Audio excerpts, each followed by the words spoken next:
La religion peut être un avantage. Pour que la religion soit un avantage pour un peuple, il faut absolument que cette religion soit la représentation idéalisée des valeurs, de la culture et des traditions de ce peuple. Il faut aussi que le Dieu ou les dieux de cette religion soient à l'image du peuple. Quand on demande à un arabe de représenter Dieu, il représente un arabe habillé comme lui. Quand on demande à un occidental de dessiner Dieu, il dessine un blanc aux yeux bleus. Quand on demande à un japonais, il dessine un japonais.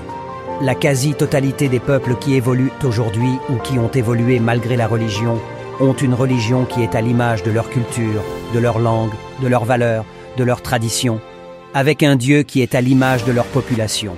Dans le cas contraire, c'est la ruine assurée. Par exemple, en Afrique, quand on demande à un noir tiré au hasard de dessiner Dieu, il dessine soit un blanc aux yeux bleus, soit un arabe barbu. Ce n'est pas cela le pire.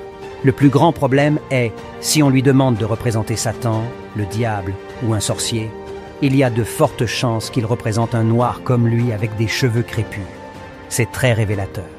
C'est le signe d'un très grave problème psychologique qui mérite en temps normal une hospitalisation d'urgence en psychiatrie. Mais comment hospitaliser plus de 75% d'une population? L'Africain en général a une très faible estime de soi et une très mauvaise image de lui-même. Il est convaincu que tout ce qui est africain est mauvais, y compris lui-même. C'est pourquoi plusieurs Noirs détestent leurs cheveux naturels, leur couleur de peau, leur langue, leur culture, leurs pronoms africains, etc.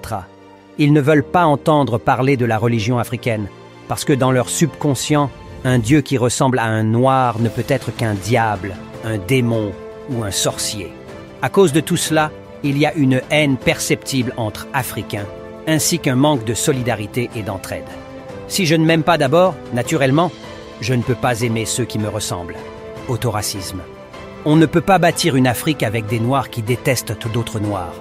Il ne faut pas leur en vouloir, car ce n'est pas du tout de leur faute.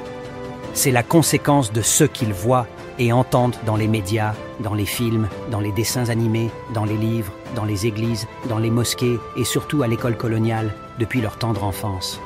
Les chaînes mentales sont coriaces.